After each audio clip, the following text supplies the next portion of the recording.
إلا الله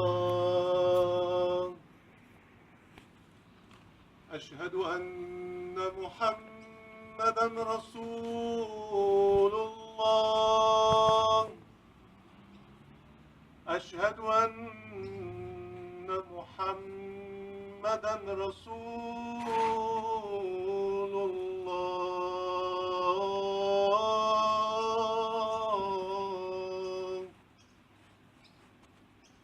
حي على الصلاة حي على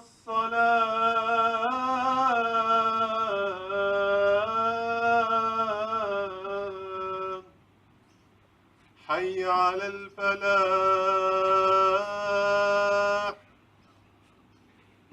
حي على الفلاح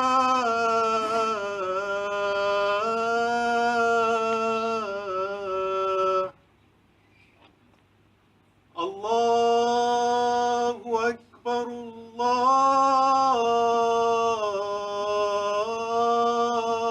الله أكبر لا إله إلا الله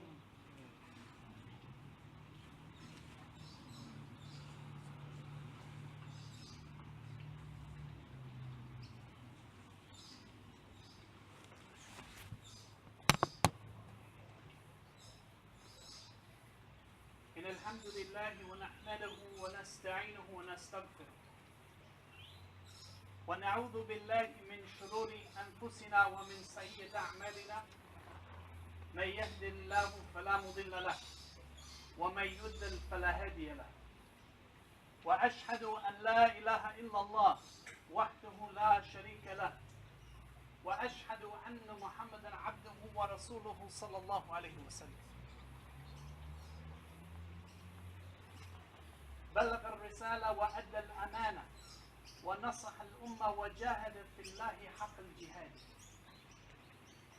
فإن أصدق الحديث كتاب الله وخير الهدي هدي محمد صلى الله عليه وسلم وشر الأمور محدثاتها وكل محدثة بدعة وكل بدعة ضلالة ثم أما بعد يا إخوة في الله أوصيني وأوصيكم بتقوى كما قال الله سبحانه وتعالى في كتابه يا أيها الذين آمنوا اتقوا الله حق تقاته ولا تموتن إلا وأنتم مسلمون يا أيها الذين آمنوا اتقوا الله وقولوا قولا سديدا يصلح لكم أعمالكم ويغفر لكم ذنوبكم ومن يطع الله ورسوله فقد فاز فوزا عظيما.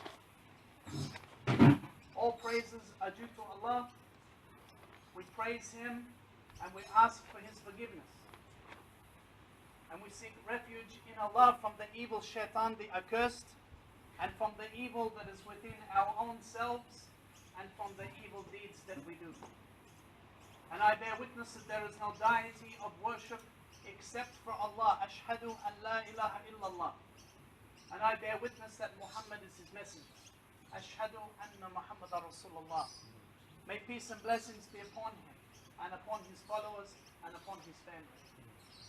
For he is the one who spread the message, and kept the trusts, and advised his nation, and strove in the path of Allah a true effort. For verily the most truthful speech is that of the Quran, and the best of the guidance is the guidance of Muhammad sallallahu alaihi wasallam. And the evilest of the affairs are the innovated things. And every innovation is a bid'ah. And every bid'ah is misguidance. My dear brothers and sisters, I first advise myself and then you to fear Allah subhanahu wa ta'ala, just as Allah subhanahu wa ta'ala has said in the Quran. He said, "O you who believe, fear Allah, that which He deserves to be feared, and do not die except in a state of Islam. O you who believe, fear Allah and speak words that are just, for He will fix your affairs and forgive your sins, and whoever obeys Allah and His Messenger will surely reach a true success."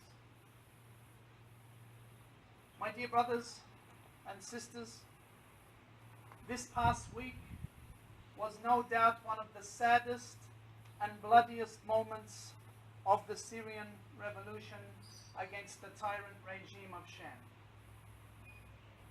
For those who are unaware, 3 days ago, a combined effort of Assad forces, along with Hezbollah Shia terrorists, Iranian Shia militiamen, and Russian soldiers and pilots, began one of the largest genocides against innocent civilians that the world has seen this century.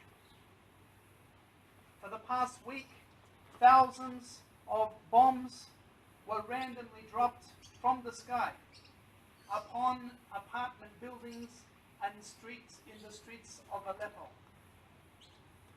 a quarter that housed over 150,000 people. And reports show that thousands were crushed in their homes, including women and children, and hundreds more were executed and or raped and tortured whilst trying to escape. Now, this conflict is no doubt the most devastating and horrible situation of our time, if not in the history of Islam. Records show that 500,000 people have been killed already. Many civilians crushed under the rubble of their homes. 11 million people are homeless, refugees wandering throughout the world looking for hope. And tens of thousands of people, including women and children, are still missing, unaccounted for, and are most likely in the torture cells of the regime. So many people around the world watching this may be wondering why. Why are they fighting? Are they not both Muslims fighting here? Why are these people being killed? Why are we seeing this on the television? And the easy answer to that would be to say freedom. These people want freedom from a monstrous tyrant and his family who have enslaved the people over the past half a century. However, there is a more complicated and sinister answer that shows a much greater picture. In an authentic hadith that has been narrated by Hudayfa bin Yaman, radiallahu anhu, who said the people used to ask the Prophet sallallahu alaihi wasallam about the good, and I used to ask him about the bad or the evil out of fear that it might overtake me. So once I said to the Messenger of Allah, O Messenger of Allah, we were in ignorance and in evil, and Allah has bestowed upon us the present good. Will there be any evil after this good? He said yes. I then asked, will there be good after that evil? The Prophet ﷺ replied, yes, but it will be tainted with dakhan. And dakhan is unclear, like it's a smoke. So it will be unclear. So there will be good, there will be a time of good after the evil, but it won't be perfect. It will be unclear. And then I asked, what will this dakhan be, O Messenger of Allah? He said, there will be some people who will lead according to principles other than my sunnah, my tradition. You will see their actions and disapprove of them. And this is in the good times. I said, will there be any evil after that good? He said, yes. There will be callers inviting others to the doors of hell, and whoever accepts their invitation to it will be thrown into it. I said, O Messenger of Allah, describe these people to us. He said, they will be from our own skin, and they will speak our language. I asked, what do you order me to do if such a thing should take place in my life? He said, adhere to the group of Muslims and their chief. I asked, if there is neither a group of Muslims nor a chief, what shall I do? he said, keep away from all of those sects, even if you have to bite on the root of a tree until you meet Allah while you are in that state. Now, if we look at this hadith, my brothers, that we see this scenario that was given by the Prophet ﷺ has surely played out in this ummah. If we go back in history, just over 100 years ago, to the early 1900s, we see a time where the Ottoman Empire was a caliphate of the Muslim world. And they had been a caliphate for 500 years. And this caliphate achieved much success, especially in the early years. They revived the ummah, they even spread Islam in many lands, but most importantly, they gave Muslims a safe haven of protection in a time in which before there was much evil. However, from the beginning, their understanding of Islam was not 100% on the path of the Prophet ﷺ, and possibly because of the language barrier. And as time moved on, the caliphs became weaker in religion, some in Islamic knowledge, weaker in Iman. Many began living the high life, in which the main concern for many was his concubines. And the basic understandings of the religion were lost and forgotten. Innovations began to flood the ummah. Deviant sects began to appear and have power. And even signs of shirk, with people going to extremes, exonerating the graves. However, there was peace, protection, and fairness. The caliphate did not differentiate between Arab and non-Arab, Turk and non-Turk. It was one ummah, one nation. And this was no doubt the time that the Prophet mentioned in this hadith, the time of the dakhan, the unclear or hazy matter. It was the times of good. But yet, as the Prophet ﷺ said, there will be some people who will lead according to principles other than my sunnah or tradition. He said, you will see their actions and disapprove of them. So no doubt this was this time. And these were the good times. And the people of the sunnah did disapprove of what they were seeing. And the Ottomans had become obsessed with trying to keep up with the advancing world, that they were facing a revolt from within, from the young Turks, who became patriotic. So much that Turkish language was enforced in the schools, even in the Arab lands, which certainly played a part in their downfall. However, despite this, despite the problems, most Arabs at the time remained loyal and stood by the caliphate. They were brothers. There were some problems, but they were brothers. However, they saw it was better to hear and obey the Khalifa than to give the greater enemies a chance to attack. However, the enemies of the Khalifa were plotting and planning, seeking ways of taking over the Muslim lands and pillaging their resources, just as they had done to many other lands before. So slowly but surely, they were sowing the seeds of division in the Muslim Ummah. One Ummah. Some of the Arabs were already talking in a more nationalistic way. And in 1913, a selected group of Arabist-minded individuals and groups were chosen to go on an all-expenses-paid holiday to Paris to attend a conference known today as the Arab Congress of 1913. And this was an initiative organized, funded, and organized by the other superpowers of the world. And I say the other superpowers because at that time the Ottoman Empire was a superpower. And the other superpowers of the world that we're talking about is, of course, France, Britain, and Russia together. they banded together and put on this fabulous conference in the heart of Europe. And in this Arab Congress, the topic to discuss was to discuss reforms to grant the Arabs living under the Ottoman Empire more autonomy.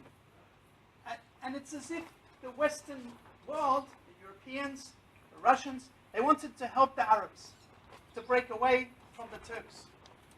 And the outcome of the conference was that the whole Congress declared itself ready to struggle to bring the Arab nation into a reality by means of revolution. A revolution completely sponsored by the French, the Brits, and the Russians. They said, it is recorded that they said, the revolution must be literary and reformist. Only the last resort should it be bloody and violent, because the political systems of the free nations have been constructed by martyrs, not with the printer's ink. So Arab nationalistic democracy was the agenda of this conference. And they swore that if necessary, it would be achieved through violence against the Islamic Khalifa.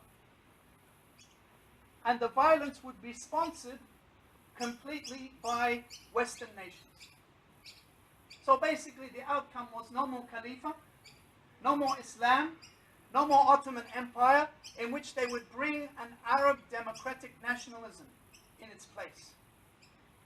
And there is a photo, my brothers and sisters, there of 22 Arab men coming from Muslim backgrounds from different parts of Arabia who attended that meeting. They were wearing suits and bow ties, and each of them were clean shaven with large curly mustaches, and they were living it up, laughing, discussing the future of this ummah. But who were they discussing it with? Were they discussing it with the people of this ummah? No. They were discussing it with the French, the British, and the Russians. So this is no doubt, this is one of the greatest treachery, or the greatest treachery in our modern history, as well as the greatest act of stupidity. And I'll explain to you why shortly. And even an act of disbelief. The Khalifa was certainly doing things wrong. There were certainly problems in the Caliphate.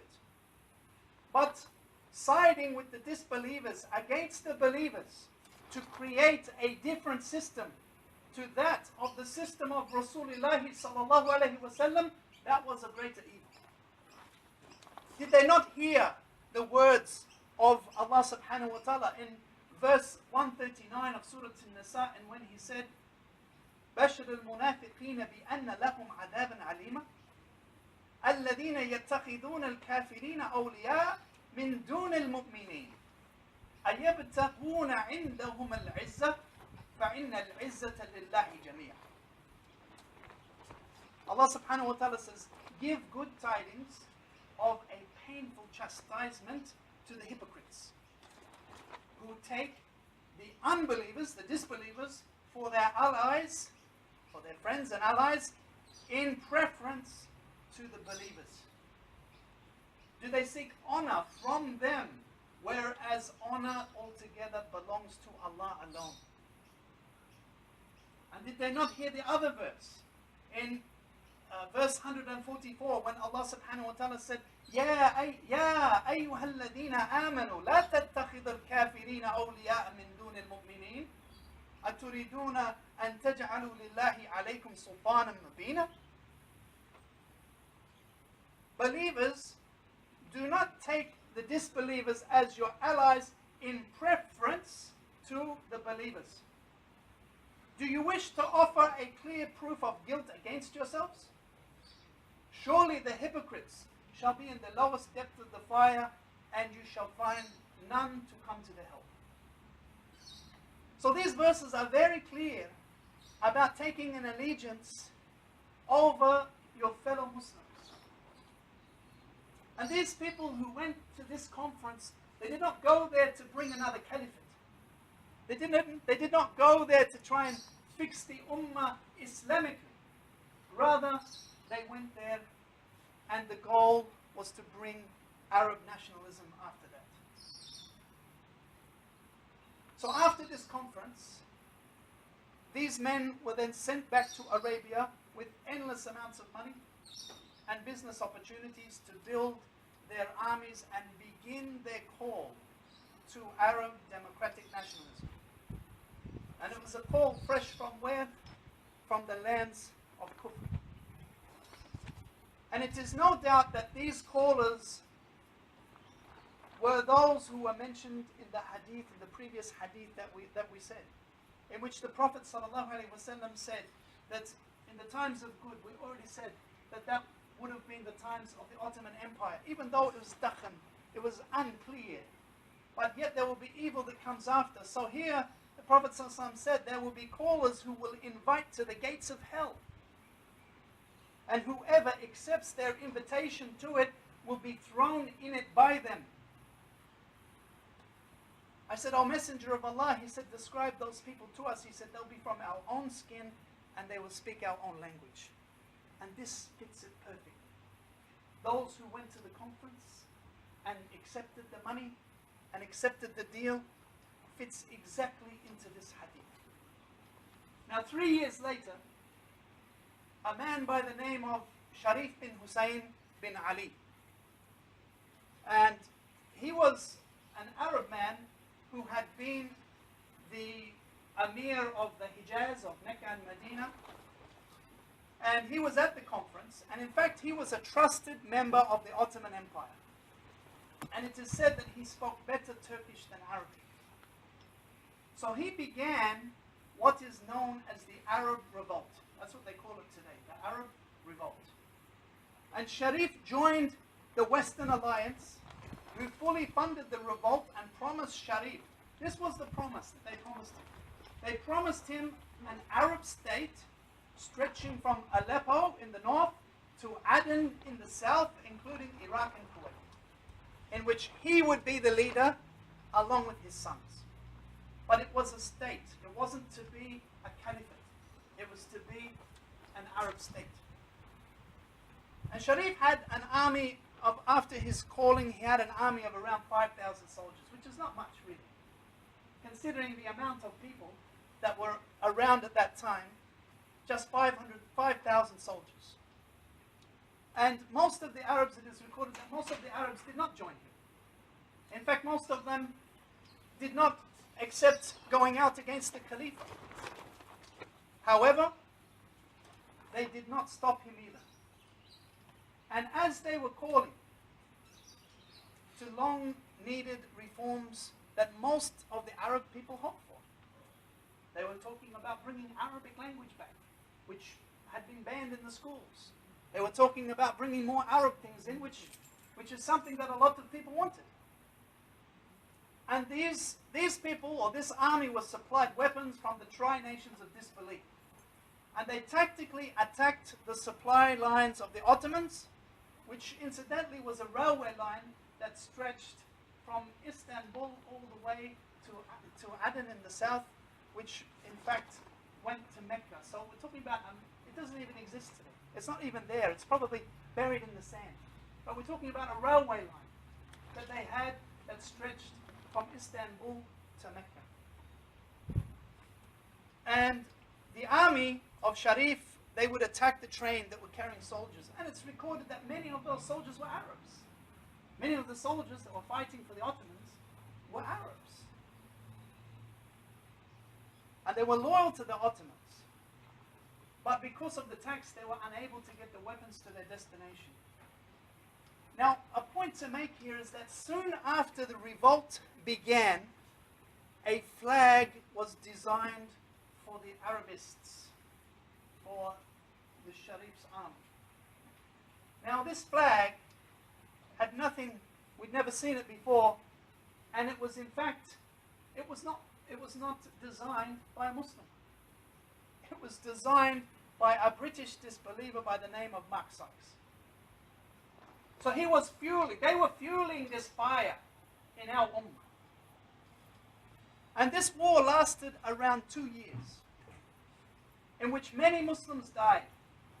And then in 1920, In 1920, when the war came to an end, the Australian Light Horse Brigade, who was fighting alongside the Arabs and the Brits, rode into Damascus in Syria, declaring the end of the war. And as promised, Faisal, the son of Sharif, was placed as king of Syria. However,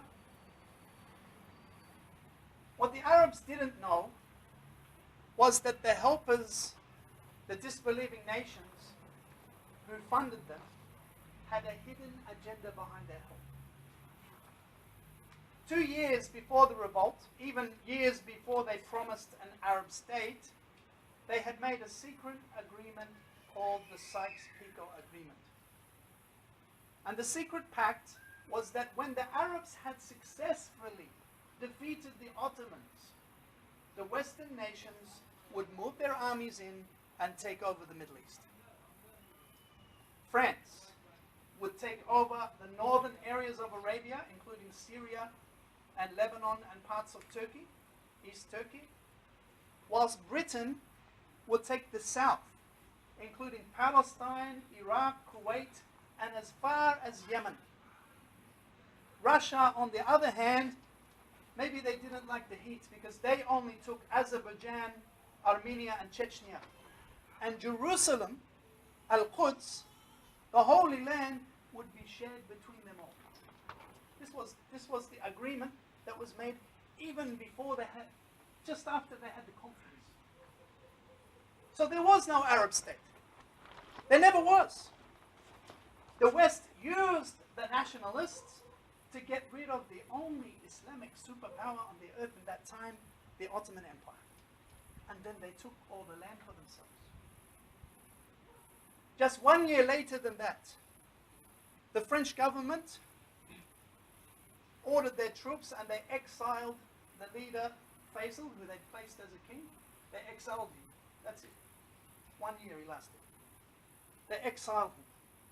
And then they began to divide the new land that they called Syria into separate parts based on geography and religious sects. So what they did was they made states. They made Greater Lebanon, which is as it is today, Lebanon. They made Damascus state, which still today is Damascus state. They made Aleppo state. But something that they did make was 2 sectarian states that were built based on religion. They made a Druze state. They even called it the Druze state. Druze is a sect. And of course, in the north, in the northwest, along the coastline, a large chunk of land, including Latakia, they made what was called the Alawi state. The Alawi state. And in that state, or in those states, only people from those sects were allowed to be in charge. Only Alawi sect followers were permitted to be in charge. They ran the government, they ran the army, the council, and everything. And Syria remained like this for the next 23 years. In 1925, 5 years after, they got rid of Faisal. The Arabs tried a revolt, so they woke up. Basically, they woke up. They realized, hey, we've been duped here. They've taken our land. We went out against our Khalifa and they've taken our land. So now the Arabs decided to do a revolt. However, in this period, the only people who went out was the Damascus and Aleppo. The 2 sectarian states, they didn't join the revolt. In fact, they worked with the French against the revolt. And it is said that the Alawi state, that they were so happy with the situation that they loved their new position and partnership with the French, and the French in return loved them and gave them high positions in the National Army and the Air Force and the government and the economy. And eventually, in 1946, when the French finally left Syria all the heads of the government positions were belonging to the Alawi sect.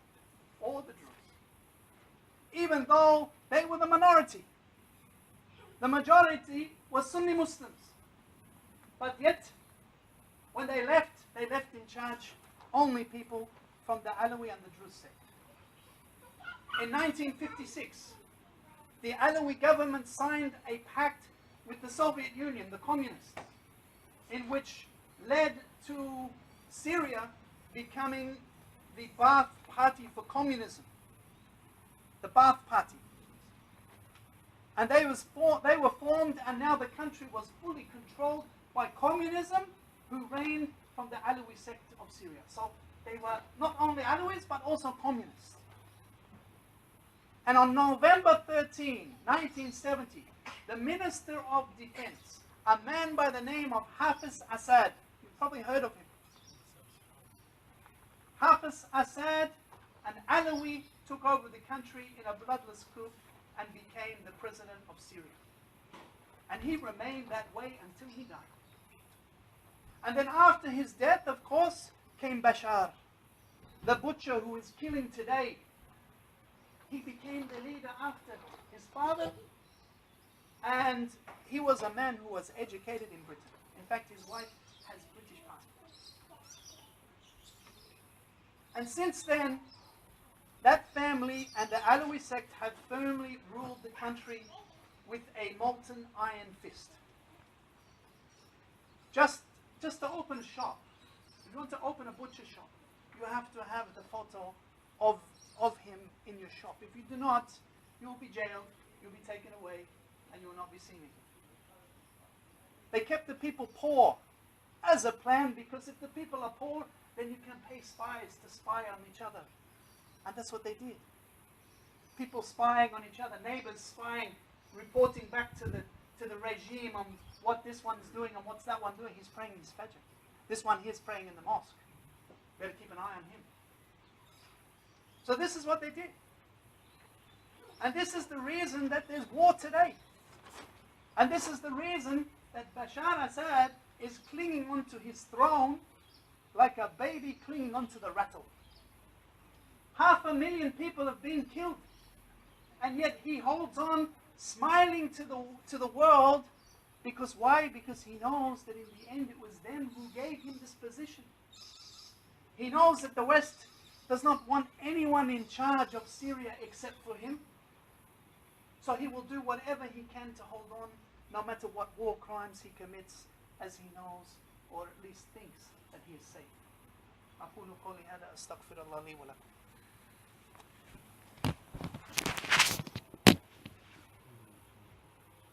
بسم الله الرحمن الرحيم والصلاة والسلام على رسول الله وبعد.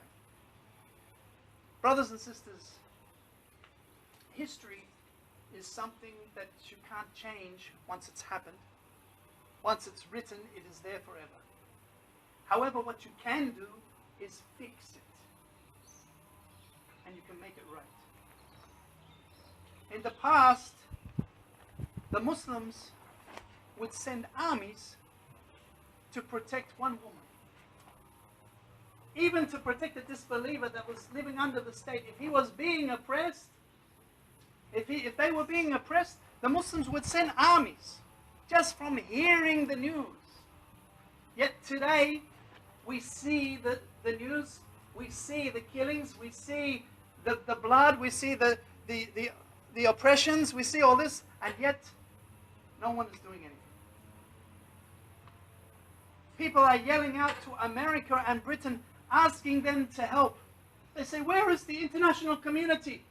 Well, the international community, it was them who put acid in his throne. The Prophet ﷺ said that a Muslim does not get bitten from the same hole twice, and yet we're looking to them for answers. The answer is that we have to return to Allah subhanahu wa ta'ala. We have to return to Allah completely with our hearts and our actions. This is our only way out. Running to the West, asking them to help, when they are the ones who caused this mess, is not going to help us. The hearing aid has been turned off. They do not hear. And for those who don't know who the Alawi sect are, and this is not about hating a group of people or anything. It's about educating yourself. These people were originally the Nusayri sect, and they appeared in the 4th century on the Islamic calendar. And they're an offshoot of the Shia religion, who believe that they believe that Ali is a deity of worship. So they don't believe in Allah, they believe Ali is Allah. They believe in Ali. They believe that Ali, the companion of the Prophet's son, the nephew of the Prophet, they believe that he is Allah, or that he is the creator. And in fact, for some of them, it is said that they believe that the clouds are the soul of Ali, and they say that whenever the clouds pass by them, some of them, they look up and they say, Assalamu alaikum ya Abu Hassan. And they say, Assalamu alaikum Ali, because they think that the clouds are Ali. Also, they do not believe in Hajj, nor do they believe in fasting, nor do they believe in prayer. And they follow the Persian calendar rather than the Muslim calendar. And Ibn Taymiyyah said about them, this is back in about 1200 in the Gregorian calendar, 600, around the 600s in the West, in the Islamic calendar. Ibn Taymiyyah said about them that they are greater disbelievers than the Christians and the Jews and even many polytheists, and a greater threat to the Ummah than those fighting against the Muslims such as the Tatars and the French, meaning the Crusaders. He said they always side with the enemy of the believers, as they did with the Tatars, in which it would have been impossible for the Tatars to enter Baghdad and kill millions of Muslims, including the Khalifa, without their help. Ibn Kathir, you may have heard that name. Ibn Kathir, another great scholar, wrote in Bidayah wa Nihaya, the history of the world. He wrote that in 717, the Alawi sect went out against the Muslims of Sunnah in Jabalan, close to Latakia, in western Syria.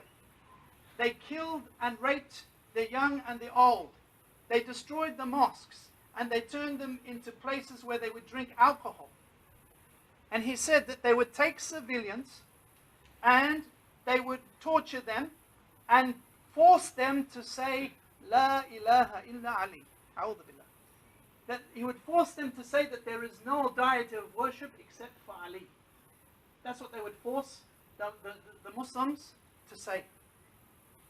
And they would make them prostrate to their leader, or a drawing of their leader. And they would say, prostrate to the one who gives life and takes it away. This is the writings of Ibn Kathir. And from their own author, so not only do we have Ibn Taymiyyah and Ibn Kathir talking about it, now we have their own author in a book called The History of the Alawis. It is said in his book that they raped Ahl Sunnah women inside the mosques.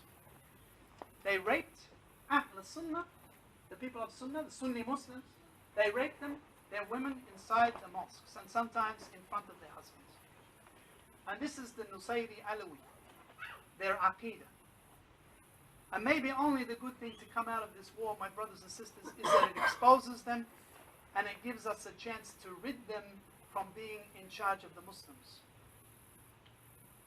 And as everything, my brothers and sisters, those who do not have hate and they do not want to kill, then we have always treated them fairly. We've given them the right of freedom of worship. I think the fact that they have such a distorted belief and yet they are still alive shows the tolerance of Islam. No matter how twisted their ideology is. However, what we must learn from this is that they have proven that they are in no position to have any place or position in any political process in the future of Syria. For they have transgressed beyond all could imagine.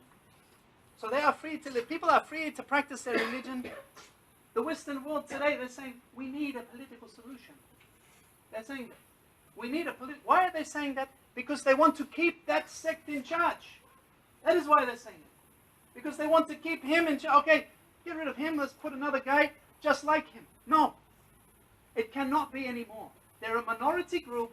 They do not represent the majority of people in Syria, and may Allah subhanahu wa ta'ala give victory to those who are striving to get rid of them.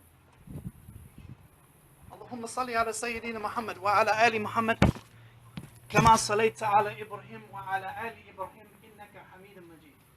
اللهم بارك على محمد وعلى آل محمد كما باركت على إبراهيم وعلى آل إبراهيم إنك حميد مجيد. اللهم اصلح حال إخواننا في الشام.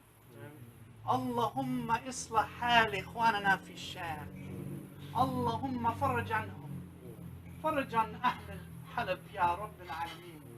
يا قوي يا عزيز، يا قوي يا عزيز، انتقم على هؤلاء مجرمين. يا الله يا قوي، يا رحيم، ارحم أولادهم. يا قوي يا الرحيم، يا الرحمن الرحيم. ارحم الأولاد. يا الله يا الله، اجعل في نفوسنا قوة حتى نزيلهم من الأرض يا أرحم الراحمين. يا قوي يا عزيز. والسلام على المرسلين والحمد لله رب العالمين. الله أكبر الله أكبر. أشهد أن لا إله إلا الله. أشهد أن محمدا رسول الله. حي على الصلاة، حي على الفلاح. قد قامت الصلاة، قد قامت الصلاة. الله أكبر الله أكبر. لا إله إلا الله. استقيموا.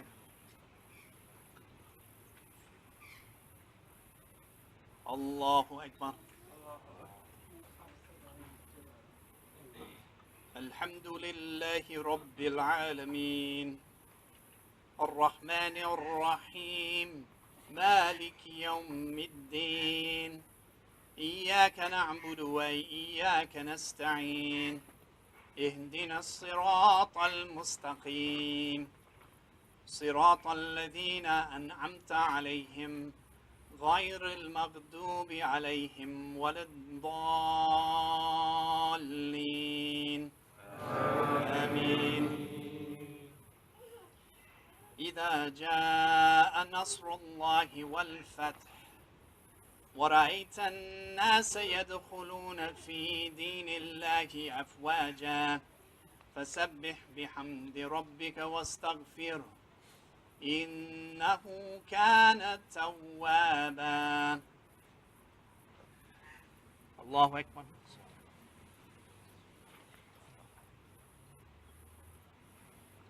سمع الله لمن حمده.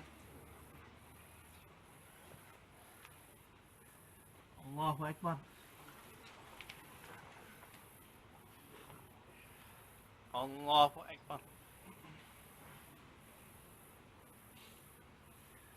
الله أكبر.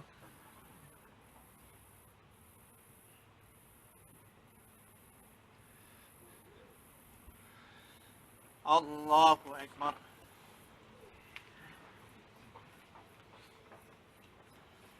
الحمد لله رب العالمين الرحمن الرحيم مالك يوم الدين إياك نعبد وإياك نستعين اهدنا الصراط المستقيم صراط الذين أنعمت عليهم غير المغضوب عليهم ولا الضالين آمين. قل هو الله أحد الله الصمد لم يلد ولم يولد ولم يكن له كفوا أحد. الله أكبر.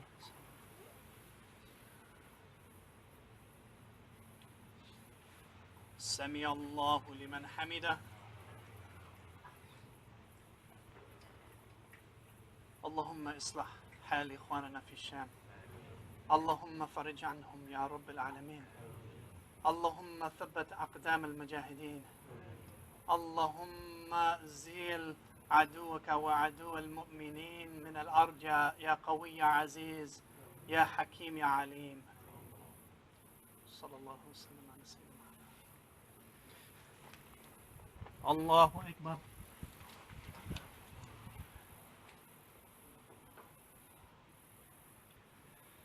الله أكبر.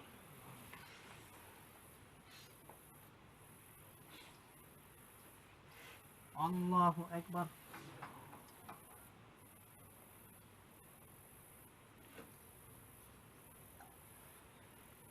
الله أكبر.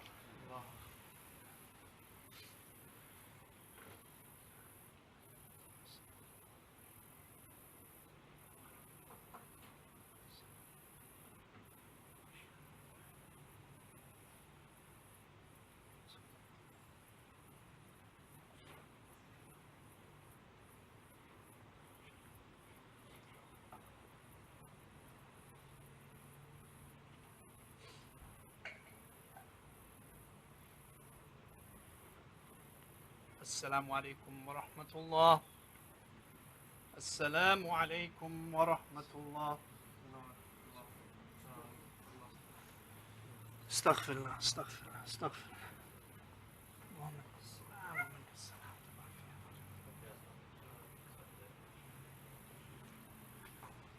Assalamu alaikum wa rahmatullahi wa barakatuh. Just some quick messages, brothers. Once again, don't forget the children's classes. This Sunday there's a barbecue here for Junaid's family who are moving to Perth. Everyone's invited to come along. That's 12 o'clock on Sunday here, inshallah. And yeah, don't forget to make dua for our brothers and sisters that are suffering in Syria. And also donations, if you can find somewhere to give donations that will reach there. That's something that you'll be able to help.